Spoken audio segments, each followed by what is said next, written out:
Život sa kućnim ljubimcem podrazumeva i taj nemili trenutak, njegov odlazak preko Duginog mosta. TV lice Aneta Farago priča o svom novom ljubimcu, ali ćemo se dotaći i još jedne bitne teme, a to je udomljavanje životinja. Ova mala beba koja ima nepuna 2 meseca je zapravo moj 3. pas. Prethodni pas koji je uginuo zimus, nažalost, koji još uvek onako ima jedan onak bolan trag u meni. Možda će još potrajati vremena, ali sve se nadam da će ova mala crnokosa uspeti da popuni tu prazninu. Je pas koji je prosto bio nekako, to obično stari kučkari kažu, moj životni pas. Ali onoliko koliko joj je bilo, toliko je bila sa nama i sad više nije. Ona je bila pudla, ali tako? To je bila bišon pudla, da, to je bila bišon pudla koja nažalost čisto zbog nekog genetskog poremećaja nije duže živela, nažalost, i to se događa. Ali eto. Možemo li da čujemo kako je ona došla do tebe i do tvog srca, očigledno, jer iako je još uvek mala, prosto je to sada to i nema više kud. Ova mala crna je zapravo jedno siroče, ali mislim da je ovoga puta priča o srećnom siročetu koje je rođeno u jednoj rupi kraj puta negde u Vojvodini, stiglo pravo u Beograd i u naš dom i nadam se da ćemo se lepo družiti i voleti čitavog života, ali tako Zita? Evo, Zita je otkrila malo i kameru, što je dobro, vrlo je radoznala, što je i logično za štence. Da, treba razbiti tu vrstu predrasuda. Rasan pas je rasan pas. On ima svojih prednosti, ima svojih kvaliteta, zaslužuje svako mesto koje mu pripada. S druge strane, postoji nešto generalno što se zove pas najverniji čovekov prijatelj. Samim tim, pošto je to već tako, evo da pozdravimo čuvenog Blažu. Ćao. Dobar dan. Da kažemo da mešanac isto tako, ravnopravno zaslužuje mesto u našim životima. I treba da ga volimo podjednako i da brinemo o njemu podjednako, isto kao i o rasnom psu. Na kraju krajeva, volite psa, sasvim je sve jedno. Da li je rasan pas ili je običan mešanac. Slažeš, Bože? Pa ja da. To je devojka. Devojka, još bolje. Devojka upravo pristigla. Ti devojčica. Kako je dobro. Evo, malo se družimo sa prijateljima i sa gledaocima. Kako je došlo do toga da se odlučiš za opciju usvajanja, odnosno udomljavanja psa i na koji način? Društvene mreže su dosta za to danas, da kažem, zaslužne i dosta pomažu i psima i nekim novim vlasnicima. Da, upravo si, ja zaboravih. Ja sam njenu sliku videla na Facebooku, sasvim slučajno.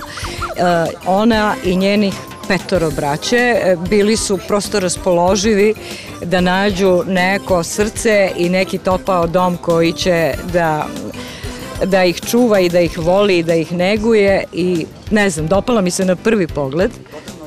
Stupila sam u kontakt sa tim ljudima na Fejsu i vrlo brzo, nije prošlo nedelju dana, Zita je stigla u svoj novi dom. Kako ide vaše uklapanje? S obzirom da je štene u pitanju, nije tako jednostavno, ali proći će. Tu već ima malih problema, ali nadam se da ćemo uspeti vremenom da ih prevaziđemo. Naravno, učimo se higijenskim navikama, malo se i svađamo, pa se onda ipak ljubimo, pa se volimo, pa se malo i kupamo, pa se malo vakcinišemo, pa onda smo opet malo ljuti, pa onda zaboravimo to, pa se družimo, pa se igramo, pa spavamo, pa jedemo, onako kako prolaze šteneći dani, tako prolaze i Ziti. S obzirom da si već dugogodišnji kučkar, pretpostavljam da sprovodiš sve one stvari koje podrazumevaju odgovorno vlasništvo.